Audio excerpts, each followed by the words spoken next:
I have a weird relationship with Standard. Truth be told, I love the format when it's good, which it often isn't. But friends, let me tell you, when Standard is great, it is one of my favorite ways to play Magic.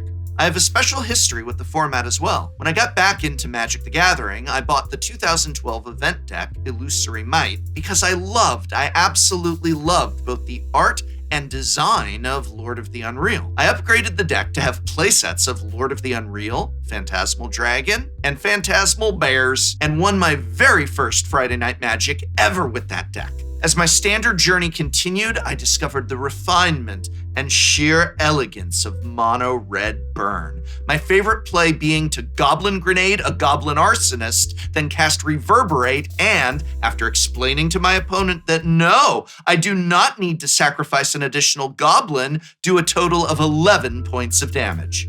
This little move got me the win at Game Day Dark Ascension, where the top prize was a Champio playmat that years later I would have Reed Duke sign after I beat him with Mono Red Burn on our Shuffle Up and Play Bloomborough Standard episode.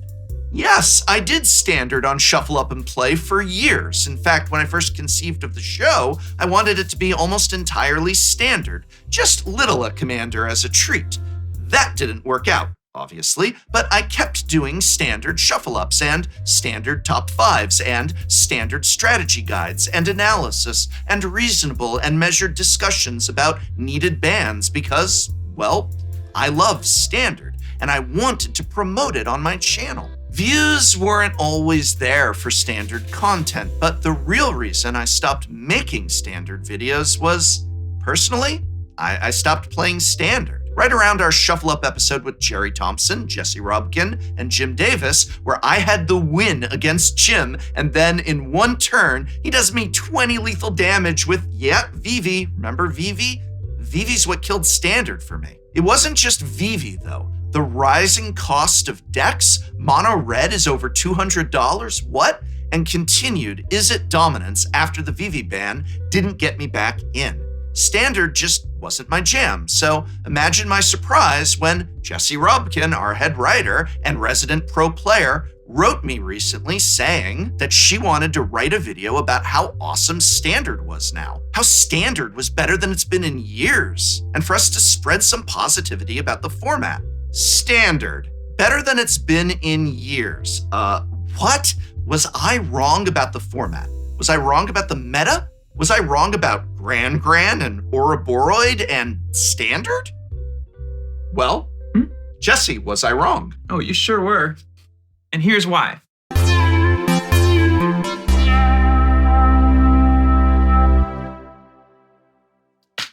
All right, you have got 15 minutes to convince me that Standard is worth it, and Gregor, can you give me a minute? I'm recording a video. That's Gregor? Don't worry, folks. That's just Gregor, my former sleep paralysis demon. He used to follow me every waking moment of the day and haunt all my dreams. But now that I'm getting enough rest, it turns out he's a really chill guy. Top of the morning to ye, Professor. There's a flashback draft of Duskborn happening tonight at 6 bells. Want to grab ramen afterwards? And for that, I can thank today's sponsor, Helix Sleep. Oh my God, it's an ad. Sounds great, Gregor. Sounds great. The month of March is National Sleep Awareness Month, which means it's a great time to check in with yourself to make sure you're getting enough rest because, wow, there's a good chance you're not. 1 in 3 adults get less than the encouraged 7 to 9 hours of sleep per night, which are essential to give your brain a chance to reset itself and process the day you've had, helping you stave off those pesky demons. Helix mattresses are delivered right to your door, and thanks to the Helix Sleep Quiz, you've got a great tool to help match you with the ideal mattress that's perfectly suited for your sleep preferences. Plus, with Helix's Happy with Helix guarantee, seamless exchanges and product returns are breezy and easy. I struggled with insomnia for years before trying out my Helix mattress, but ever since I've made the switch, it's been nothing but peaceful, restful dreams that leave me refreshed and ready to start my day. Getting a good night's sleep is not only important, but easier than ever. Who knows, you might even get a new friend out of it.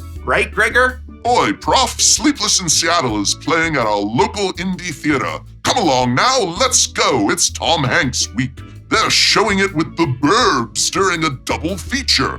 Remember the Burbs? The Burbs? Oh, Gregor loves his Tom Hanks. If you're ready to make the jump to a cozy new Helix mattress, just visit helixsleep.com/Tolarian to take advantage of their Sleep Week sale exclusive partner offer and get 27% off site-wide. Links in the video description, or better yet, just scan the QR code. And thank you, Helix Sleep, for sponsoring. Okay, Jesse, we have 15 minutes for you to convince me that Standard is really good right now. You just spent 2 minutes trying to sell me a mattress. I spent 2 minutes trying to sell you a better night's sleep. Stop. The ad is over. If you tuned out of Standard during VV Ornitier's Reign of Terror and you didn't tune back in when the Boy Wizard was banned, then you're missing out on Magic's best constructed format.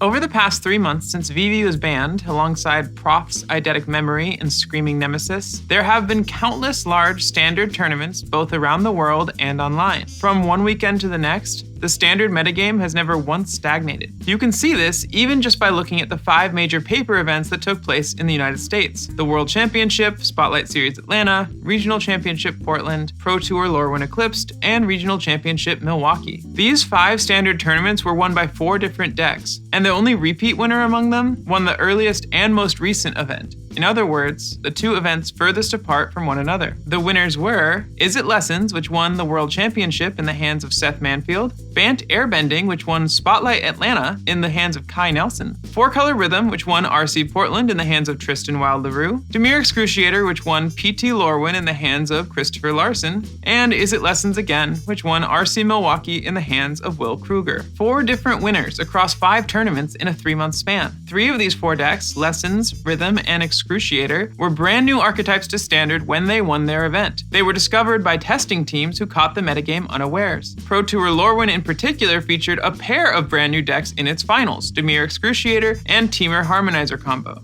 Of course, there's more to a format than its best decks. But over this 3-month span, we've watched countless other archetypes rise and fall in accordance to the ever-shifting metagame. Sultai Reanimator, Temur Otters, Mono Green Landfall, Boros Dragons, Is It Spelementals, Rakdos Monument, Azorius Flash, and 4-Color Elementals.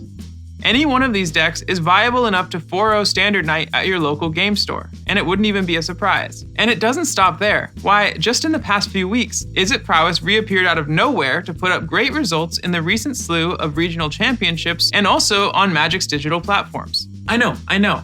Is It Prowess is a deck name with a lot of baggage lately, but this is not the same deck that dominated Standard during Corey Steel Summer. It's much more fragile, more akin to the Glass Cannon Prowess decks of Magic's past. Remember when I told you that Corey Steelcutter would make Prowess good and you were excited to have a good Prowess deck in Standard?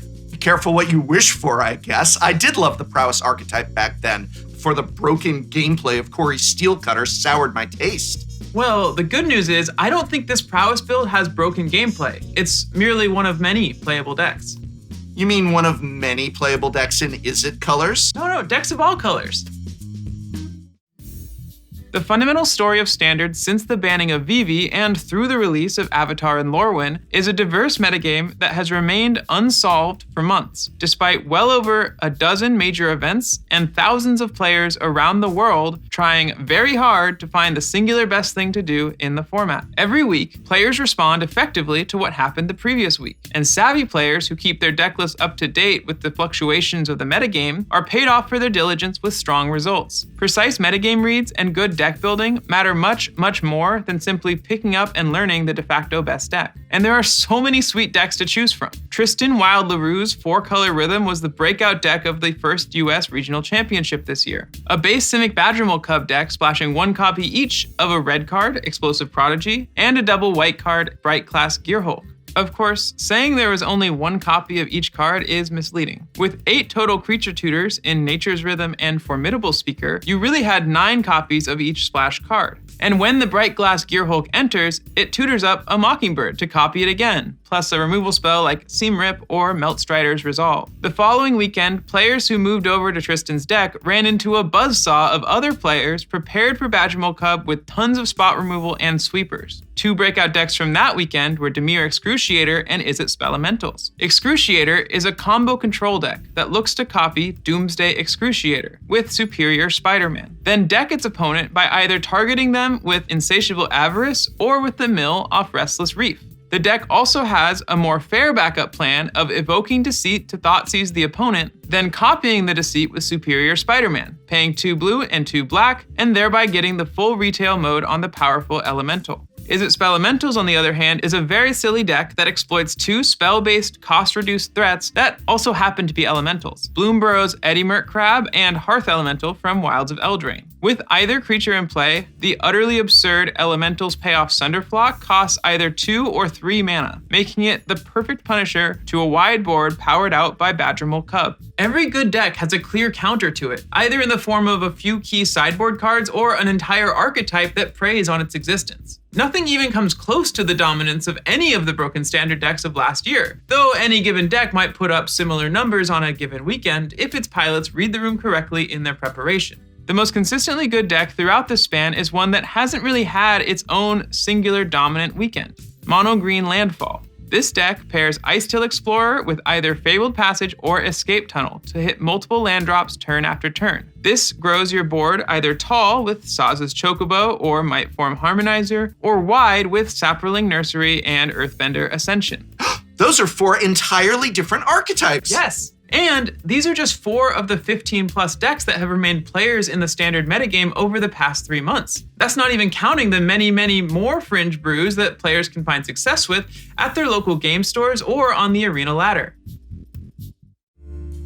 Some professional Magic the Gathering players see the current standard format as reminiscent of the golden era of Modern, that is, pre-Horizons Modern from the mid to late 2010s. This was a format with decks like Dredge, Affinity, Jund, and Tron, Burn, Titan Shift, Storm, and Infect, Zoo, Humans, Living End, and Grixis Death Shadow. Even Merfolk had its weekends back then. Any given deck could be viable for an event if you had a good plan, a tuned list, and just enough cover from the format's crosshairs. Prof, don't you always say that your favorite time in Magic were the Modern decks of that era? Yeah, I loved Modern back then. Well, Standard right now is the same way. You're trying to pick a deck that exploits last week's metagame with micro adjustments to account for the ways you expect other players to also adapt. And you're trying to do all of this without a target landing on your deck's back. How did this happen? How did it go from such a bad format with Vivi to such a great format now? Well, there's a confluence of factors, but frankly, it starts with Badgermole Cup. No, I'm out. No, this is a good thing.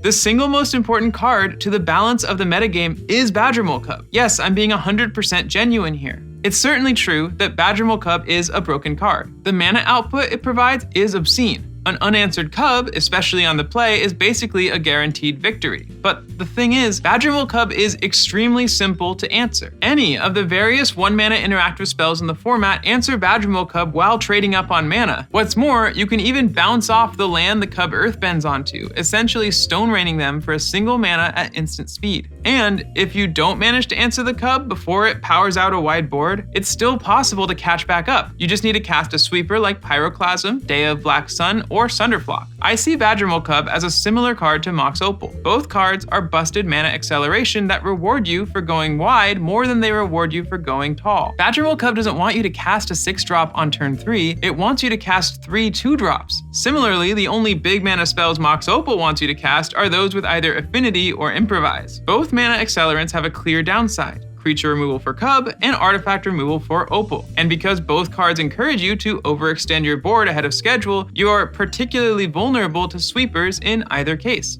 This is what I mean when I say current standard decks feel like the best years of Modern. Cub decks are to this standard environment what Affinity was to that era of Modern: extremely powerful and extremely exploitable. If players load up on the relevant sideboard answers, then that opens up space for other decks to rise up and take advantage. But if players eschew those sideboard answers for Badgermole Cub to prepare for these new threats, then Opal Cub decks burst right back onto the metagame. And that's what convinced me. The idea that Standard might feel like the golden era of Modern was too tempting to ignore. I sleeved up a deck, went down to F&M, and you know what? Jesse is right. Standard is fantastic. It's diverse, it's got interesting gameplay, and there really isn't any one deck that's more powerful than every other deck. I've been playing the format a lot more since we first had this conversation, and it's fascinating to watch the constant evolution of the metagame in action. There's a cycle that's emerged. Interactive decks that prey on Badger Mole Cub rise up to the top of the metagame, pushing Cub decks down. In response, more linear combo decks that prey on the decks that prey on Badger Mole Cub rise up and push the anti-Cub decks down. This provides a window for the Cub decks to explode back onto the scene on an interaction-light weekend, and so on and so forth. Crucially, this doesn't mean every archetype only has a short window of viability. It's true that some decks thrive in particular metas, but many others can adapt to any given one of these shifts enough to compete regardless of a specific weekend's meta. If you read the room wrong and you show up with the wrong tools, you'll be caught flat-footed and suffer an early exit. Yes, Cub is the most important card in the metagame, but not because it's unbeatable in any sense. Cub is the format's ballast. When Cub gets too strong, the format tips one way. When Cub gets too weak, the format tips another way. All of this keeps gameplay fresh and constantly evolving. By no means do you need to buy Badger Mole Cub to play Standard. Cub decks make up just 20% of the metagame at the moment. That number may rise to 30% or so at its peak, but even when Cub is a good choice, it's just as great a plan to target Cub as it is to register the little mana dork for yourself. The other thing I've learned about Standard since getting back into the format is that Is-It is not nearly as ubiquitous as I'd thought. To call Standard Is-It the format doesn't just do a disservice to the other viable color combinations, it's even unfair to the very real and very remarkable diversity within the Is-It color pair itself. There are 3 different decks that run playsets of Steam Vents in Standard right now, all of which have been mentioned in this video already. Is-It Lessons, Is-It Prowess, and Is-It Spelementals. Outside of their mana bases, 0 main deck cards are shared by all 3 archetypes. I'll say that again. There is not a single non-land in the 60 of any of Lessons, Prowess, or Spelementals that also appears in the main deck of both of the other 2. Lessons and Prowess often both run the combination of Storm Chaser's talent and Boomerang basics. Prowess and Spelementals both run 8 total copies of Opt and Sleight of Hand. And Spelementals and Lessons both run Abandon Attachments to fill up their graveyards with relevant card types to enable their graveyard-based payoffs. But each of the 3 decks has a wholly distinct plan from each other. Games against each deck look entirely different, and few, if any, sideboard cards are relevant against all 3 of the decks. According to recent statistics put out by Wizards of the Coast, Is-It Lessons comprises 11% of the current Standard metagame, making it just barely the most played deck. Prowess and Spelementals each comprise about 4%. The other 80% of the format consists of other color combinations. 35% of the format consists of decks with a less than 3% meta share. And again, all of this is likely to shift once more within a week or 2. So for the record, I won, right? I convinced you that Standard's great right now? Okay, well, I am playing it again, and I am having a lot of fun, but I have a lot of concerns and criticisms. Of course you do. I mean, come on, the format is still too expensive. You're hard-pressed to build a deck for less than $400, and like I said, even Mono Red costs $200 for crying out loud. Okay, yes, it's expensive, but the gameplay is good, right? Yeah, I don't know. I still hate playing against Is-It Lessons. White is practically non-existent in the format. Aggro isn't good right now, so how am I ever going to beat Reed Duke again? If Aggro was the best deck in the format, you couldn't beat Reed Duke again. But ever since you got me back into Standard, I've been having an amazing time playing all sorts of different decks. Yes, it is way more expensive than it should be, but if you do have the ability to put a Standard deck together, I highly recommend doing so and playing down at your local game store. Or on Magic Arena, where decks are a little less expensive, which is an embarrassing sentence to say out loud. Magic Arena is too expensive. Arena is too expensive, but that's another video.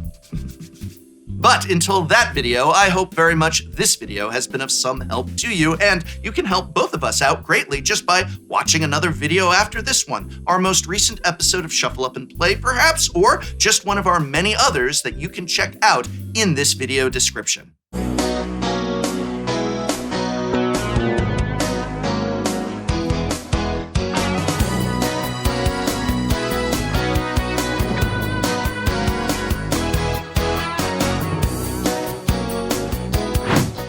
Next time on Shuffle Up and Play. What's up? It's Shuffle Up and Play. Today, I've brought 3 of the last Yu-Gi-Oh! Tubers to play a real card game. Okay, wow. You don't gotta expose us like that. The worst thing in the world is playing Yu-Gi-Oh! The second worst thing in the world is playing anything else. Well, we're playing something else today. Island. What is this? I'm not used to having to pay for things. Yeah, that must be so- poster errata there. You know, it was really kind of you to bring a nuclear bomb. I just thought I'd mix things up a little bit. It rhymes with schmol schming. Well, you can schmuck your... I could whiff. I don't think I've seen you whiff one time in the practice you've done with this card. Oubliette. Oubliette. I'm gonna oubliette it. What's he doing? Yeah.